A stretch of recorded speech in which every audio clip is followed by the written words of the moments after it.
নির্ধারিত ১৭টি ধারার মধ্যে সীমাবদ্ধ থাকবে স্পেশাল ম্যাজিস্ট্রেট সেনা কর্মকর্তাদের ক্ষমতা। এজন্য জেলা প্রশাসনের সাথে সমন্বয় করা ও তাদের জবাবদিহিতা নিশ্চিত করার তাগিদ দিয়েছেন ফৌজদারি আইন বিশেষজ্ঞরা।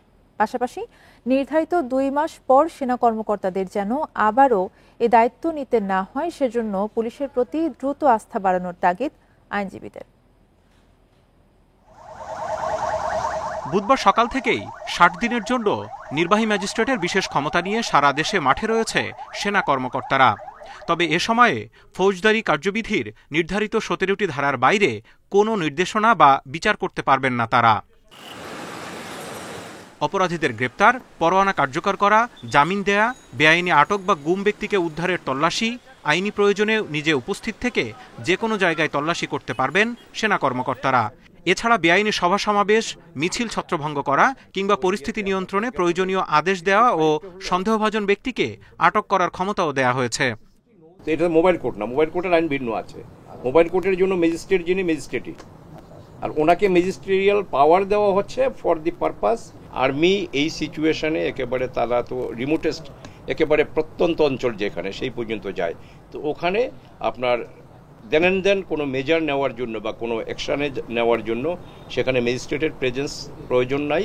আর্মির কমিশনড অফিসার যিনি ওই ট্রুপসের যিনি কমান্ডার থাকবেন উনি ওই পাওয়ারটা উনি এক্সিকিউট করবেন।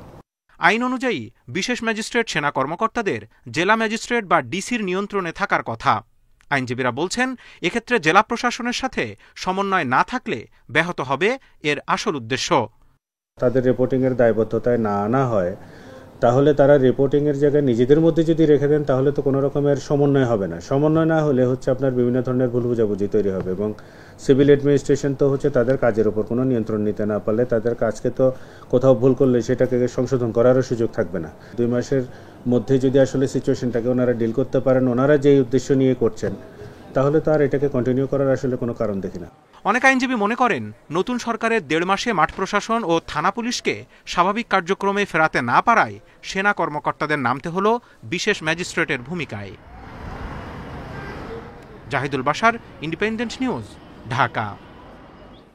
প্রশাসনের ব্যর্থতায় সেনাবাহিনীকে ম্যাজিস্ট্রেসি ক্ষমতা দেয়া হয়েছে বলে অভিযোগ করেছেন বিএনপির মহাসচিব মির্জা ফখরুল ইসলাম আলমগীর। তিনি বলেন, সব ক্ষেত্রে এই ক্ষমতা দেয়া ঠিক নয়।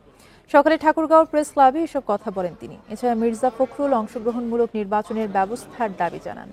এ সময় সেখানে ছাত্র আন্দোলনে নিহতের পরিবার ও আহতদের সঙ্গে দেখা করেন তিনি। বিএনপির পক্ষ থেকে তাদের ১৫ লাখ টাকার আর্থিক সহযোগিতা করেন।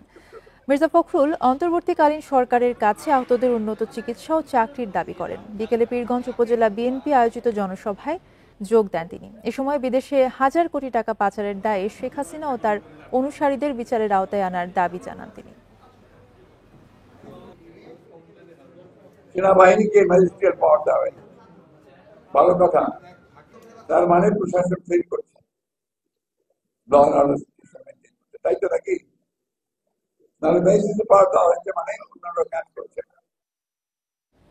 ঢাকা বিশ্ববিদ্যালয়ে চোর সন্দেহে পিটিয়ে হত্যার ঘটনায় ছাত্রলীগের সাবেক উপবিজ্ঞান ও প্রযুক্তি সম্পাদক জালাল আহমেদ সহ 4 শিক্ষার্থীকে আটক করেছে পুলিশ। এরই মধ্যে তদন্ত কমিটি গঠন করেছে ঢাকা বিশ্ববিদ্যালয় কর্তৃপক্ষ। পিটিয়ে হত্যার ঘটনায় ন্যায় বিচার নিশ্চিত করতে বদ্ধপরিকর বলে জানিয়েছে বিশ্ববিদ্যালয় প্রশাসন।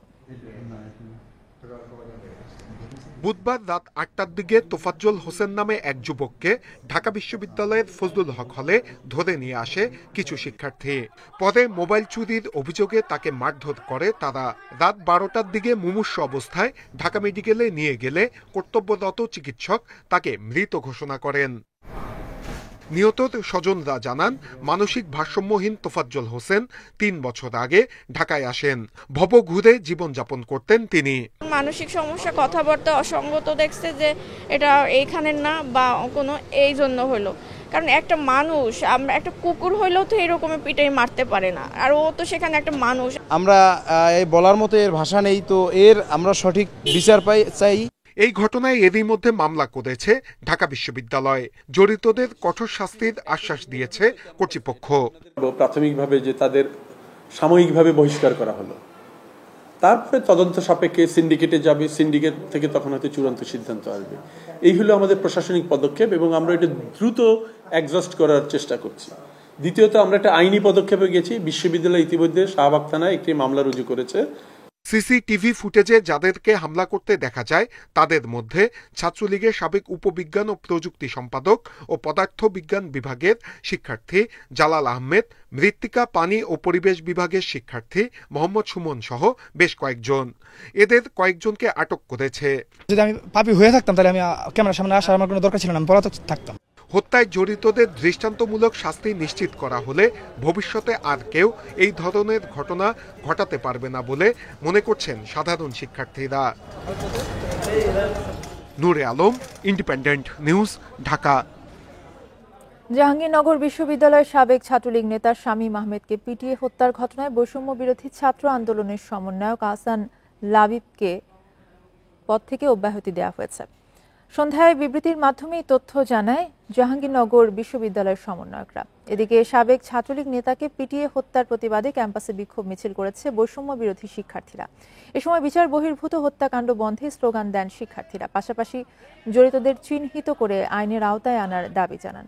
বুধবার সন্ধ্যায় শাখা ছাত্রলীগের সাবেক সাংগঠনিক সম্পাদক শামীম আহমেদকে ক্যাম্পাস গেটে মারধর করেন কয়েকজন। পরে সাভার গণস্বাস্থ্য হাসপাতালে নেওয়া হলে সেখানে মারা যান শামীম। বিশ্ববিদ্যালয়ের ৩৯তম ব্যাচের শিক্ষার্থী শামীমের বিরুদ্ধে গত ১৫ জুলাই রাতে ভিসির বাসভবনে বৈষম্য বিরোধী ছাত্র আন্দোলনের শিক্ষার্থীদের ওপর হামলার অভিযোগ ছিল। এটা আসলে খুবই ন্যাক্কারজনক একটা ঘটনা। এটাকে আসলে অন্য কোনোভাবে দেখার আসলে কোনো অপশন নাই। যারাই এই ঘটনাটি ঘটিয়েছে আমরা এর তীব্র নিন্দা জানাচ্ছি। আমরা চাই অতি সত্বর এই ঘটনার সাথে জড়িত যারা যারা আছে তাদের সবারই ছবি আছে, ফুটেজ আছে, এই অভিযুক্তদের চিহ্নিত করে যাতে আইনের আওতায় আনা হয়।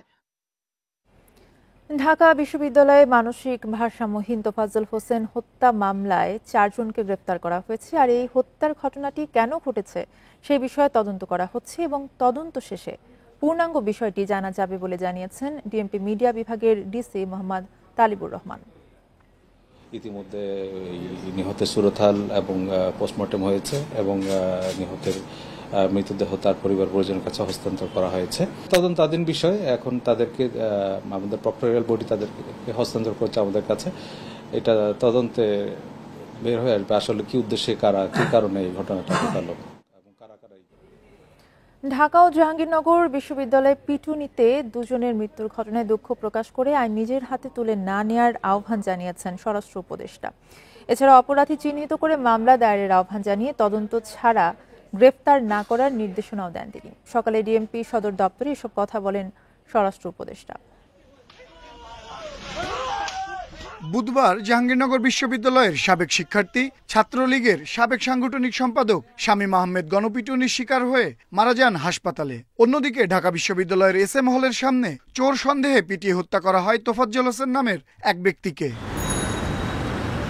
বৃহস্পতিবার প্রথমবারের মতো ডিএমপি সদর দপ্তরে এসে এ নিয়ে দুঃখ প্রকাশ করেন স্বরাষ্ট্র উপদেষ্টা। মব জাস্টিস প্রশ্নে জানান নিজের হাতে আইন তুলে না নেওয়ার আহ্বান।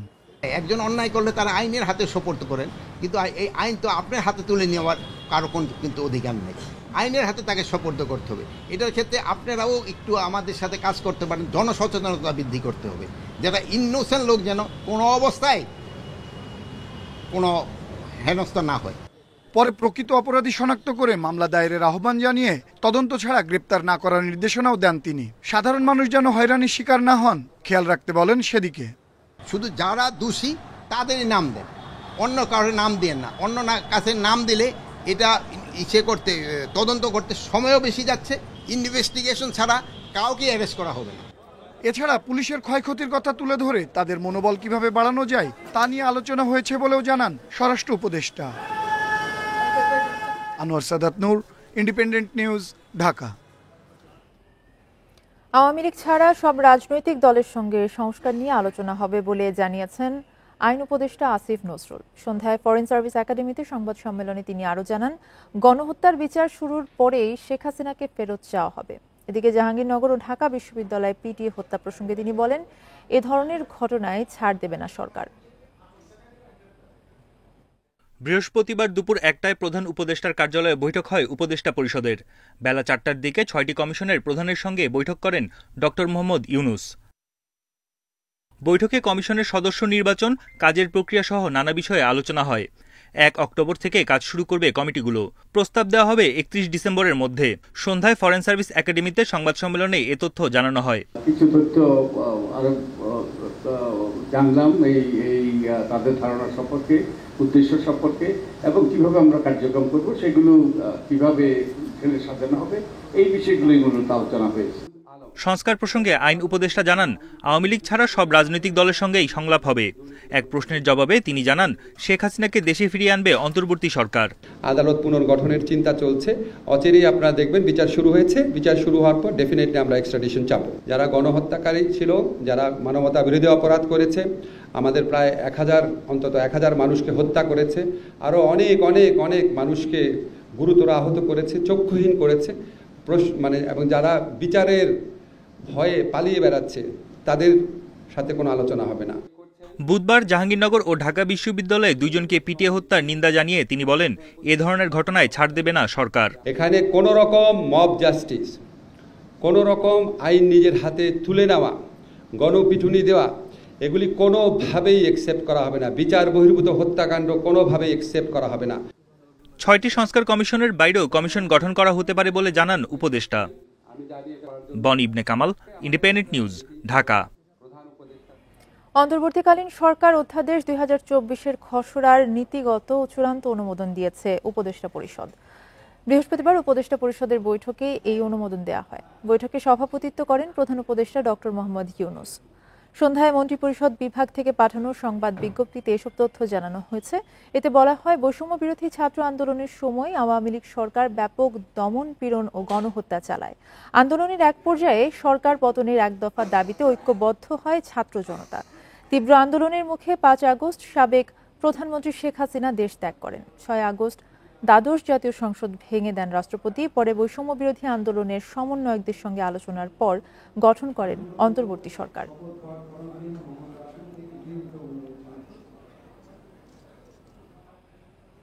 আগামী জুনের মধ্যে বিশ্ব ব্যাংকের প্রতিশ্রুত $2 বিলিয়ন ঋণ সহায়তা পাওয়ার আশা করছে ঢাকা। সচিবালয়ে বিশ্ব ব্যাংকের দক্ষিণ এশিয়া অঞ্চলের ভাইস প্রেসিডেন্ট মার্টিন রাইজারের সঙ্গে বৈঠকের পর একথা জানান অর্থ উপদেষ্টা ডক্টর সালেউদ্দিন আহমেদ। ব্যাংক ও আর্থিক খাতের সংস্কারে সহযোগিতা অব্যাহত রাখবে সংস্থাটি। কেন্দ্রীয় ব্যাংকের গভর্নরের সঙ্গে সাক্ষাতে এই কথা জানান মার্টিন রাইজার। 2 দিনের সফরে ঢাকায় বিশ্বব্যাংকের দক্ষিণ এশীয় অঞ্চলের ভাইস প্রেসিডেন্ট মার্টিন রাইজার। বৃহস্পতিবার সচিবালয়ে অন্তর্বর্তী সরকারের অর্থ উপদেষ্টা সালেউদ্দিন আহমেদের সঙ্গে সাক্ষাৎ করেন তিনি। আগামী জুন নাগাদ বিশ্বব্যাংকের প্রতিশ্রুত ঋণ সহায়তার আশ্বাস দেন। এ অর্থ বাজেট সহায়তা, আর্থিক খাত সংস্কার, অবকাঠামো নির্মাণ সহ বিভিন্ন খাতে ব্যবহার হবে। প্রাইভেট সেক্টরে যে ইনভেস্টমেন্ট বাড়ানো, ওদের ব্যবসা বাণিজ্যের সুবিধা এবং ওদের নানা রকম যদি প্রবলেম থাকে, সেইগুলোর ব্যাপারে আমরা আলাপ হয়েছে এবং ওরা দেয়ার অ্যাওয়্যার। আমরা যে সংস্কারগুলি করছি এই ব্যাপারে তারা মোটামুটি কনভিন্স এবং এটা আমরা সহায়তা পাই।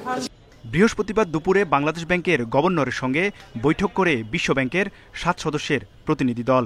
আগামীতেও সহায়তা অব্যাহত রাখার কথা জানান তিনি। বাংলাদেশের সাথে আমাদের সব ধরনের সহযোগিতা অব্যাহত থাকবে। বাংলাদেশের ব্যাংক খাত ও আর্থিক খাত সংস্কারে কারিগরি সহায়তা দেওয়ার কথাও আমরা বলেছি। আশা করি এতে বাংলাদেশের মানুষের মধ্যে আস্থা আরও বাড়বে। তিনি বলেন, ঢাকা এখন গুরুত্বপূর্ণ সময় পার করছে। এক্ষেত্রে সব ধরনের সমর্থন দেবে বিশ্ব ব্যাংক। তৌহিদ রানা, ইন্ডিপেন্ডেন্ট নিউজ, ঢাকা। বেক্সিমকো গ্রুপের প্রতিষ্ঠানগুলো দেখভালে 6 মাসের জন্য রিসিভার নিয়োগ করতে বাংলাদেশ ব্যাংকে নির্দেশ দিয়েছে হাইকোর্ট। একই সাথে বেশ কয়েকটি বিষয়ে রুলের জবাব দিতে বলেছেন আদালত। বিচারপতি আসাদুজ্জামান ও বিচারপতি মাহবুবুল ইসলামের হাইকোর্ট বেঞ্চ সম্প্রতি এক রিটের শুনানি শেষে এই রুল এবং লিখিত আদেশ দেন। রিটকারী আইনজীবী ব্যারিস্টার মাসুদ আর সোবহান জানান, আদেশে আগামী 6 মাসের জন্য এই গ্রুপ অফ কোম্পানির সকল সম্পত্তি সংযুক্ত রাখারও নির্দেশ দেওয়া হয়েছে বাংলাদেশ ব্যাংকে। তবে বেক্সিমকো গ্রুপের কোনো হিসাব স্থগিতের আদেশ নেই। এর ফলে বেক্সিমকোর সকল প্রতিষ্ঠানের স্বাভাবিক কার্যক্রমে কোনো প্রভাব পড়বে না, আর্থিক লেনদেনেও কোনো সমস্যা হবে না। নিয়োগকৃত রিসিভার বা তত্ত্বাবধায়ক অর্থ মন্ত্রণালয় ও বাংলাদেশ ব্যাংকের নির্দেশনা মতো আর্থিক বিষয়সহ সার্বিক মনিটরিং করবেন। ব্যাংক অ্যাকাউন্ট থাকবে, প্রত্যেকটা এমপ্লয়ি বেতন পাবে, ইনক্রিমেন্ট, রিটায়ারমেন্ট, প্রমোশন সব কিছু হবে। আর ওই ব্যাংকের থেকে বেক্সিমকো ফার্মা চালাবার জন্য যত ইনগ্রিডিয়েন্টস ইম্পোর্ট করতে হয় তারা তাও পারবে, কোনো রেস্ট্রিকশনস নাই। ডেঙ্গুতে একদিনে আরও 3 জনের মৃত্যু হয়েছে। এদের সবাই ঢাকা দক্ষিণ সিটির বাসিন্দা। এ নিয়ে চলতি বছর ডেঙ্গুতে মারা গেলেন 122 জন। একদিনে এই রোগে আক্রান্ত হয়ে 887 জন হাসপাতালে ভর্তি হয়েছেন। এতে এবছর মোট আক্রান্তের সংখ্যা দাঁড়ালো 21,966 জনে। বৃহস্পতিবার স্বাস্থ্য অধিদপ্তরের সংবাদ বিজ্ঞপ্তিতে এসব তথ্য জানানো হয়েছে। এছাড়া সবশেষ একদিনে ঢাকা উত্তর সিটি কর্পোরেশনে 212 জন এবং দক্ষিণ সিটি কর্পোরেশনে 133 জন ডেঙ্গুতে আক্রান্ত হয়েছেন। আর 24 ঘন্টায় হাসপাতাল থেকে ছাড়া পেয়েছেন 638 রোগী। 100 কোটি টাকা চাঁদা দাবির অভিযোগে সাবেক সেনাপ্রধান জেনারেল আজিজ আহমেদ, তার ভাই হারিস ও জোসেফ সহ 5 জনের বিরুদ্ধে মামলা হয়েছে। দুপুরে ঢাকার সিএমএম আদালতে বাদী হয়ে মামলাটি করেন Japan Bangladesh security printing and পেপারসের চেয়ারম্যান সেলিম প্রধান। পরে বাদীর জবানবন্দি নিয়ে সিআইডিকে তদন্ত করে প্রতিবেদনে দেওয়ার নির্দেশ ঢাকা মহানগর হাকিম মোহাম্মদ আলী হায়দার কামালের।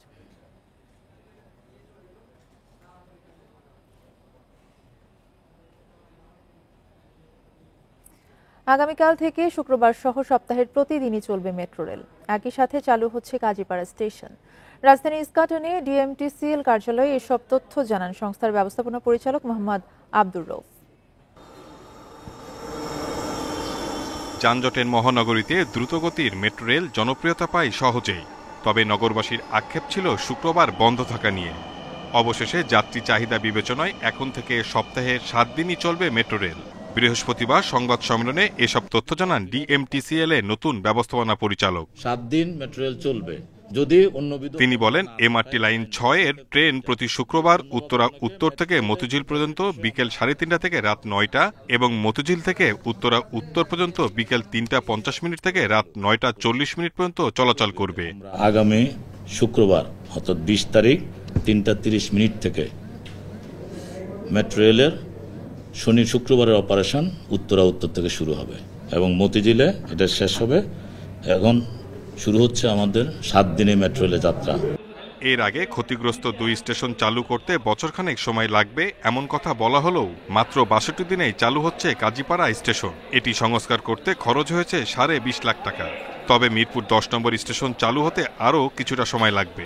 সম্মিলিত প্রচেষ্টায় আমরা এটা স্বল্প খরচে আমরা বলবো যে কাজীপাড়াটা জনগণের জন্য কালকে উন্মুক্ত করে দিচ্ছে। যাত্রীদের নিরাপত্তার সাথে আমাদের নাসির ক্লাসে মানব হলো যেটা টেম্পার্ড করে আমরা লাগাচ্ছি যাতে এটা নিরাপদ হয়। বিল্ডিং ম্যানেজমেন্ট সিস্টেম আমাদের 5 লাখ টাকার মতো ব্যয় হয়েছে। এগুলি মিলিয়ে 20.5 লাখ টাকা আমাদের লোকাল এই মুহূর্তে খরচ হয়েছে। কর্তৃপক্ষ জানিয়েছে প্রতিদিন চলাচল করে মেট্রো রেলের 198টি ট্রিপ। যাত্রী পরিবহন হয় গড়ে 3 লাখ। চলতি মাসে এ পর্যন্ত আয় হয়েছে 20,67 লাখ টাকা। Shahid Ahmed, independent news, Dhaka. লেবাননে অভিযান চালানোর কথা যুক্তরাষ্ট্রকে আগেই জানিয়েছিলেন ইসরায়েলি কর্মকর্তারা। মঙ্গলবার সকালে মার্কিন প্রতিরক্ষা মন্ত্রী লয়েড অস্টিন ও ইসরায়েলি প্রতিরক্ষা মন্ত্রী ইয়োভ গ্যালান্টের মধ্যে ফোনে কথাও হয়। কিন্তু লেবাননে ঠিক কী অভিযান চালানোর পরিকল্পনা ছিল সে বিষয়ে বিস্তারিত যুক্তরাষ্ট্রকে জানাননি ইসরায়েলি কর্মকর্তারা। এ বিষয়ে অবগত 3টি সূত্রের বরাতে এই তথ্য জানিয়েছে মার্কিন সংবাদ মাধ্যম CNN। তারা বলেন, এই পরিকল্পনা সম্পর্কে বিস্তারিত জানানো হয়নি বলে অন্ধকারে ছিলেন মার্কিন কর্মকর্তারা। মঙ্গলবার লেবাননে হিজবুল্লাহর কয়েক হাজার পেজারে বিস্ফোরণের ঘটনায় 12 জন নিহত হন, আহত হয় প্রায় 3000। CNN-এর প্রতিবেদনে বলা হয়, ইসরায়েলের গোয়েন্দা সংস্থা মোসাদ ও দেশটির সামরিক বাহিনী যৌথভাবে লেবাননে এই অভিযান চালিয়েছে। হামলার জেরে আঞ্চলিক উত্তেজনা আরও বেড়েছে।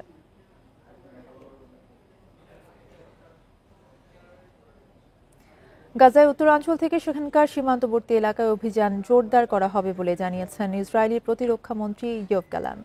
এই অবস্থায় ফিলিস্তিনে ইসরায়েলি দখলদারিত্বকে অবৈধ ঘোষণা করে জাতিসংঘ সাধারণ পরিষদের বিশেষ জরুরি অধিবেশনে প্রস্তাব গৃহীত হয়েছে। এছাড়া ফিলিস্তিন রাষ্ট্র গঠন না হওয়া পর্যন্ত ইসরায়েলকে স্বীকৃতি না দেওয়ার কথা জানিয়েছে সৌদি আরব। গাজায় নতুন দিকে মোড় নিচ্ছে ইসরায়েলি আগ্রাসনের। এখন গাজার উত্তরাঞ্চল থেকে নজর সরিয়ে নেওয়া হচ্ছে বলে জানিয়েছেন ইসরায়েলি প্রতিরক্ষামন্ত্রী ইয়োভ গ্যালান্ট। বর্তমানে অঞ্চলটির সীমান্তবর্তী এলাকায় সেনাদের সরিয়ে নেওয়া হচ্ছে বলে জানান তিনি। এই অবস্থায় ফিলিস্তিনে ইসরায়েলি দখলদারিত্বকে অবৈধ ঘোষণা করে জাতিসংঘের সাধারণ পরিষদের বিশেষ জরুরি অধিবেশনে প্রস্তাব গৃহীত হয়েছে। এতে বলা হয়েছে 1 বছরের মধ্যে অবৈধ দখলদারিত্ব বন্ধে ইসরায়েলকে পদক্ষেপ নিতে হবে। একই সাথে দখলদারিত্বের কারণে ফিলিস্তিনিদের ক্ষতিপূরণ দেওয়ার আহ্বানও জানানো হয়েছে। জাতিসংঘের এই পদক্ষেপকে ঐতিহাসিক বলে মন্তব্য করেছে ফিলিস্তিনি কর্তৃপক্ষ। বুধবার যুক্তরাষ্ট্রের নিউ ইয়র্কে সংস্থাটির সাধারণ পরিষদে এই প্রস্তাবের পক্ষে ভোট দেয় 124টি দেশ, বিপক্ষে ভোট দেয় যুক্তরাষ্ট্র, ইসরায়েল ও আর্জেন্টিনা সহ 14টি দেশ। এছাড়া ভোটদানে বিরত ছিল ভারত সহ 43টি দেশ। এদিকে ফিলিস্তিনি রাষ্ট্র ঘোষণা না হলে ইসরায়েলকে স্বীকৃতি দেবে না সৌদি আরব। গাজায় চলমান আগ্রাসনের নিন্দা জানিয়ে এই হুঁশিয়ারি দেন দেশটির যুবরাজ মোহাম্মদ বিন সালমান। সৌদি আরব সবসময় ইসরায়েলের এই চলমান আগ্রাসনের নিন্দা জানিয়ে আসছে। এই ছিল এখনকার সংবাদে। ইন্ডিপেন্ডেন্ট টেলিভিশনের আরো খবর জানতে চোখ রাখুন ফেসবুক, ইউটিউব এবং এক্স। ধন্যবাদ।